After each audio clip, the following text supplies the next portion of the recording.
কোরআনের অনেক কারি আছে, তেলাওয়াতকারী আছে, আবৃত্তিকারী আছে, যাদেরকে কোরআন রহমত, মার্সি এন্ড ব্লেসিংস না দিয়ে গজব দেয়, লানত দেয়। আল্লাহ ওই ধরনের তেলাওয়াত থেকে তুমি আমাদের বাঁচাও। আমরা আজকে সূরাতুল জুমুআহ থেকে কিছু কথা শুনবো ইনশাআল্লাহ। পড়েন। আল্লাহ পবিত্র কোরআনুল কারীম 114টা চ্যাপ্টার দিয়েছে, আমরা জানি। এর মধ্যে একটা চ্যাপ্টার আল্লাহ দিয়েছে একটা দিনের নাম, শ্রেষ্ঠতম দিন। আমরা এটারে শুক্রবার বলি, আসলে বলা উচিত জুমাবার। কি বার? জুমাবার। সূরাটার নাম হচ্ছে সূরাতুল জুমুআহ। আমার সাথে সাথে বলেন সূরাতুল জুমুআহ।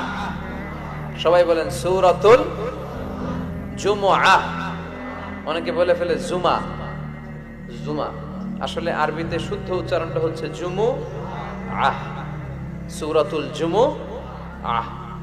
এই সূরাতে দুইটা রুকু আছে, আমরা দ্বিতীয় রুকু থেকে কথা শুনবো।